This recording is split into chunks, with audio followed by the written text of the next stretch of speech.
Inanna. Hello, nice to see you, Miss Fox. And you too, Inanna. This is so cool. This is the first time that we're actually speaking properly.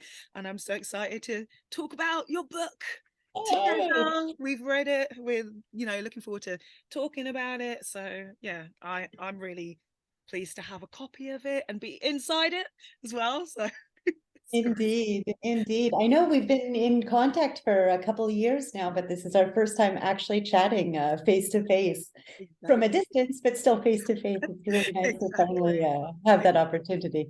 We've It's so certainly emailed each other along. Yes, we have, and that's I think the great thing about the future, isn't it? Like we can be in different continents, different countries, and still be able to talk and converse and talk about all things femdom.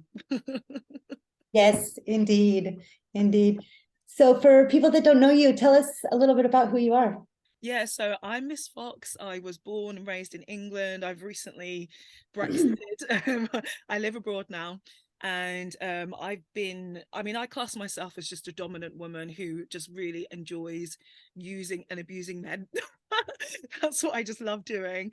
But professionally and for kink, BDSM, fetishes, I really enjoy financial domination. I love public humiliation. I just love anything that kind of asserts my superiority over men. I believe in female supremacy, black female supremacy, and these are things that I'd learned, throughout my life existed while finding confidence in myself as a woman and as a black woman as well. So, yeah, I wouldn't put labels on myself. I'm just like a cool lady. I agree. I agree. Yeah. Yeah, I think you mentioned public humiliation. My first contact with you was through a photo or videos of you walking men in Oh, public, and did I you just see thought, that? oh, who is this lady? She's wild. It's actually true. I am a little bit wild. It's so funny because that to me seems very normal, which obviously is indication of my mind being a little bit wild. Yeah, absolutely, absolutely. And yeah, tell the lovely audience about you as well. You, Yeah, Justice. so I'm Inanna Justice. I'm American born, but I've been living in France for about 6.5 years now.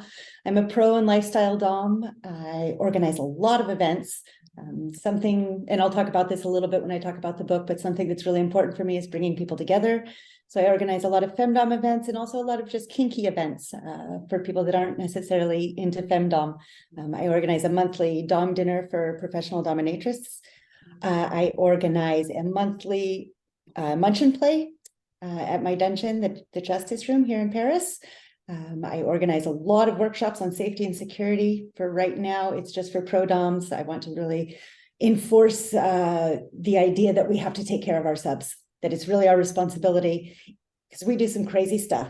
Oh We yeah, do some crazy ass shit, but we have to do it with intention. responsibility as well. Yeah. And be responsible. Yeah, their emotions and their bodies are our responsibility when we're together, and even outside of session.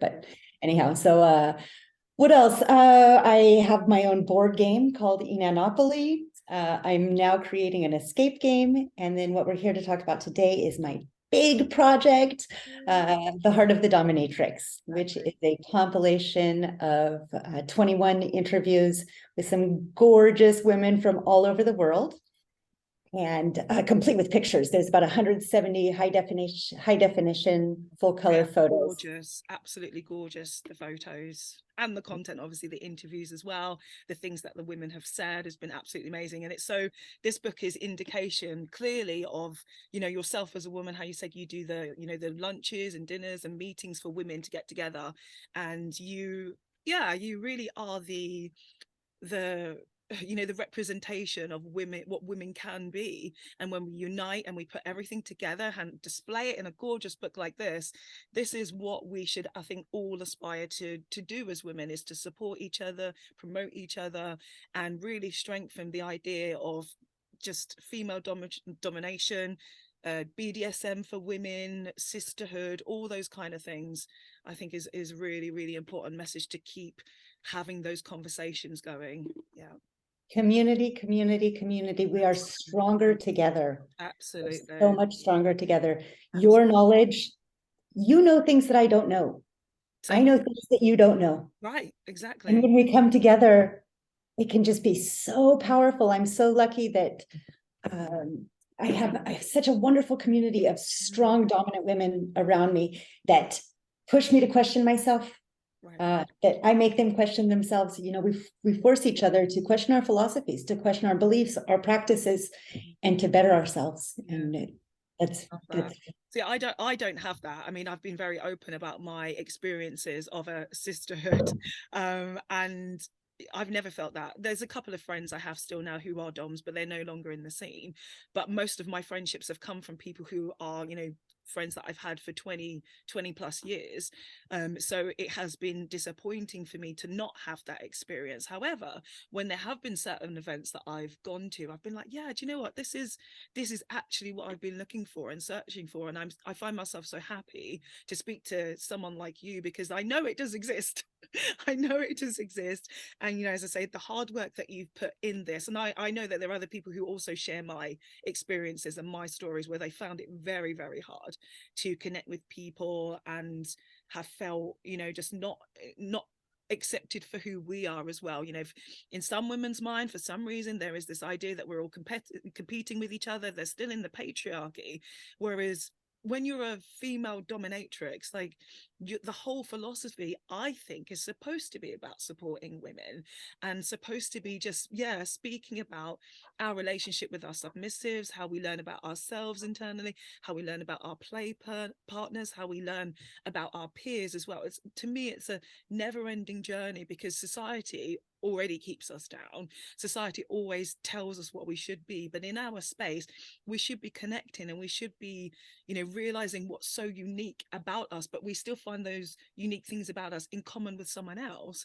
So I find it incredible, and I love our community. I love the things that I've learned from community, and I love, you know, connecting with women and finding that there are positives in there. So, you know, I'm very real about my experience, and I hope that this conversation as well can get people to see that we have two different experiences, but we can both be relatable in the things. Oh, I've had some crappy experiences too. Right. I've not nearly to the point where you have, not nearly to the point where you have, but I think that a lot of dominatrices, Yeah. especially when they see a newcomer, I was lifestyle for a long time and kind of accidentally transitioned into pro-doming. And when I made that transition, there was a lot of gatekeeping mentality. Like, I'm not going to share the knowledge with you because you're competition. Correct. Yeah. Your competition. There's no competition in FemDom. Right. What your subs are looking for are not the same things that my subs are looking for. Fall into so many different things. Like, there's reasons why people won't submit to me. They literally won't submit to me because I'm in a different country, because I'm not the race or ethnicity that they're particularly attracted to. I'm not the gender that they're attracted to. I'm not pretty enough. I'm not ugly enough. I'm not tall enough. I'm not thin enough. My ass is not big enough. My ass is too small. Like, a million reasons, a million reasons. And thankfully there's 7 million DOMs and there's 7 million subs, and it's about finding that person that's right for you. Exactly. That's the thing in life. Like, when it comes to friendships, even when it comes to vanilla relationships, you know, there are some ways that we connect and other ways we don't connect, but it's always really important to focus on those really good and positive connections. I mean, that's always what's driven me in FemDom, and discovering it and learning more about it, and, you know, and connecting with more women like yourself. So yeah. Yeah, so this project was really a culmination of that idea of wanting to bring women together. It was just post-confinement in France. Lockdown was really, really hard. I'm the kind of person, I always have about 7,000 projects in my mind. You're always ready. I'm hyperactive. I'm very hyperactive.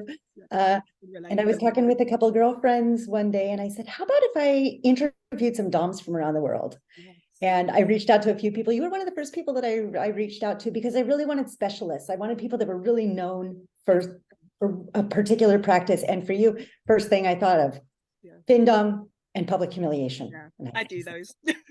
Yeah, yeah, and you're really well known for them. You're really well known for them.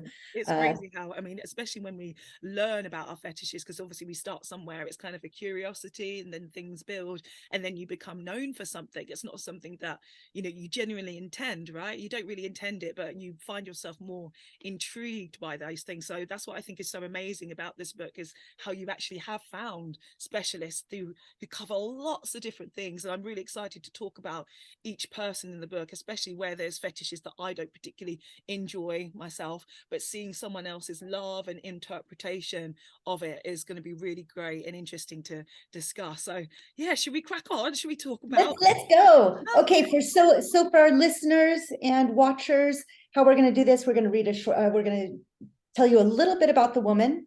Of course, we're not going to give too many details because the goal of this is to gain your interest and get you to buy this gorgeous book.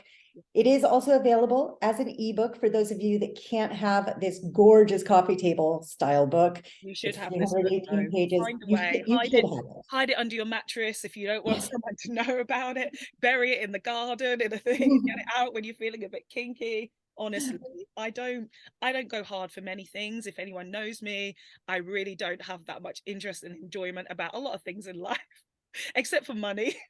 But this, honestly, it is so good. As I said, there is literally nothing else like this out there, and it is gorgeous, absolutely gorgeous. And hopefully it's just the first edition of many. I would really like to keep doing this, but so we're going to take chapter by chapter. As we mentioned, there are 21 chapters in the book, so 21 different mistresses that are featured. We're going to start with chapter 1 and work our way right on through. Yeah, so Lady Vyra. Let's meet Lady Vyra. Okay, so she's an American pro-dom, now based in Berlin. She's spent a lot of time in Spain as well. She works at the really well-reputed Studio Lux. Her specialties include role play, sensual BDSM, and toilet training. She's organized sex worker unconferences to bring people together, and she's currently working on a project called Splishy Sploshy, which features splashing, playing with food, for those of you that don't know, in a sensual way. Yeah, nice. So her quote that we're going to talk about begins like this. Being a pro-dom comes with no official credentials or diploma, so one's knowledge and expertise are often not recognized. This lack of acknowledgement can be tough. We interact with a lot of people and their different desires, needs, and reasons for booking a session. This can be a lot to navigate, but it's very rewarding in the end. I mean, she's absolutely right. Like, we aren't recognized as people. It comes down to that. People completely dehumanize us to start with. We are, fetish dispensers, service dispensers, kink dispensers. We're not apparently human. We don't have feelings, we don't have emotions, we are just very much like this. And I will be honest in saying that there are some people like that. There are some professionals, machines. yeah, who are machines, and they very much do it for the money. It's just, this is what I'm going to do, and then I carry on with my life. But and I think sometimes that actually comes with experience as well, because I'm pretty sure in the beginning I was very much like a machine, until I started to open myself up a little bit more, and really start to get in tune with my submissives and play partners, and realize that I could give parts of myself also to the that's beautiful. Yeah, and to the experience. So once I started doing that, that's when I started learning more about myself and learning more about society and the world. So yeah, she's absolutely right that it's not recognized, and it is tough to not be recognized and not feel respected. Sometimes we have a lot of respect. There's always constant just crap against us, because we obviously fall under the umbrella of sex worker, regardless of what type of sex worker you are. I mean, I will say, for me particular, I don't actually find myself sexually aroused by my play. In the beginning, when I used to make quite a bit of money, I'd be like, oh, this is nice, but then I get used to it, and it's like, yeah, this is nice. So I would constantly be chasing a different experience rather than actually feeling turned on by things. And if my submissive is turned on, obviously that's great. I like that he is, but also at the same time I want him to be educated by me and my expertise and things like that.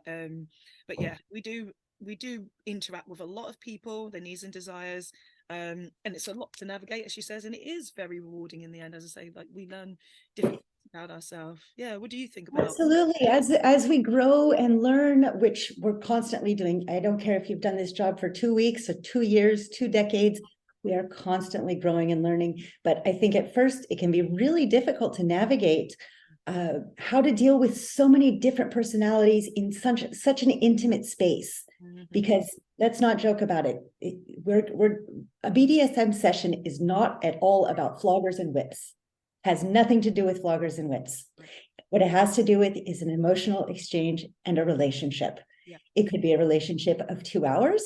It could be a relationship, again, of 2 decades, but it's a relationship, and learning how to navigate that at first, I think, can be really, really difficult. Absolutely. Because a lot of that time is, as I say, like, we're still understanding who we are as people. Like, during the journey, it's, let's say, from the very beginning, oh, this is something new and interesting. I want to discover it for myself. It's not so much about the other person. It's just kind of like, yeah, you know, from basics, if it is a whip or flog, it's like, hey, I can hit someone with this. And then you go beyond that. What does it mean when you hold that implement? How much power do I have? How much trust does the other person have with me that they're allowing me to do this? I mean, society, people don't want to be hit. People don't want to be flogged. They don't want to have that physical pain. People don't want that until you go beyond that and realize, why does somebody want to feel that? Like, what do they gain from that, and what do I gain from striking someone? Or is there another way that I could really touch somebody? Maybe it's not physically, maybe it's mentally. So yeah, I'm sure you found that when you've discovered your favorite fetishes and kinks and things like that. Yeah, absolutely. It's never about hitting someone. I always say, you know, I could whip a pillow all day long. There's no joy in that for me. Yeah. Where there is joy is their sacrifice, their willingness. They want to please me. They're taking a punishment because they want to please me, because they want to be forgiven. It's that's interesting with the whip, for example.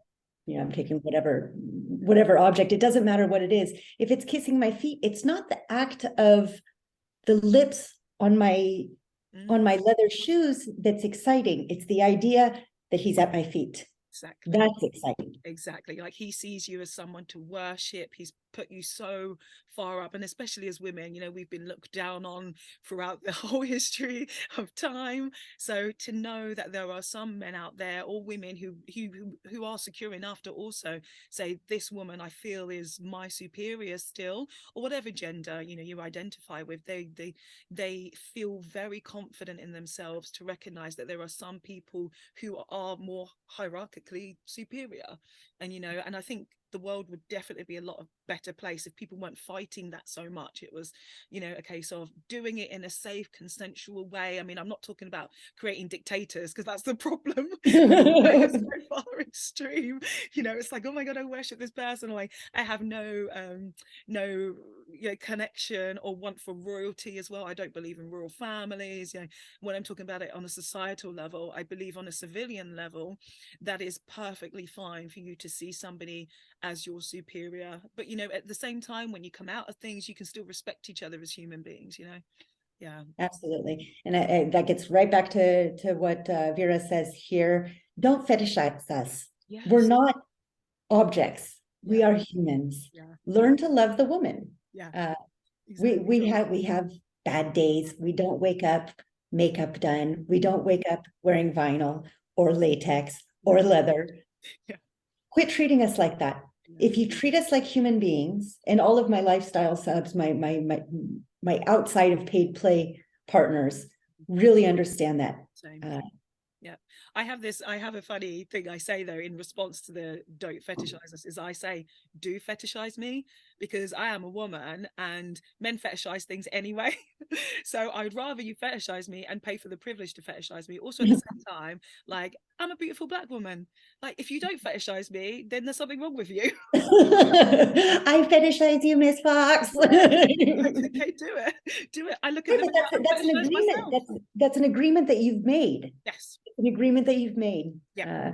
I think, and as sex workers, as professional dominatrices, we also accept that to a certain point. Yeah, because and I think that's the key to it, is kind of acceptance, but still expecting respect at the same time. That's what it's about. Like, if you're fetishizing me and at the same time dehumanizing me, like, the thing I hate the most sometimes is when guys say, I like the boobs, or I like the ass. I'm like, what do you mean the? Like, they're mine. Can you tell me I like your boobs? Right. So basic and male brain, at least attach it to me as a Right. human being. Like I always have to correct them on that. And basic things as well, like pleases and thank yous, manners. If you don't want to be corrected, don't come to a dominatrix. Like, what's the point? Absolutely. Absolutely. I am a super kind, super loving person. I want what's best for you, but I'm also really fucking strict and really fucking demanding. Yes, I same. do it with a smile and with lots of love because I want to better your life as a submissive, but don't mess with me. That's You right. know that Same page. I'm a Same strong woman. Same Uh, page. I'll Yeah. do it with a smile the first time. And then watch out for the whips. That's right. That's right. That's the thing. They get too comfortable too quick sometimes. Because if you're too nice to them, they're like, "Oh my God, she'll be my friend." Like, what? Oh no.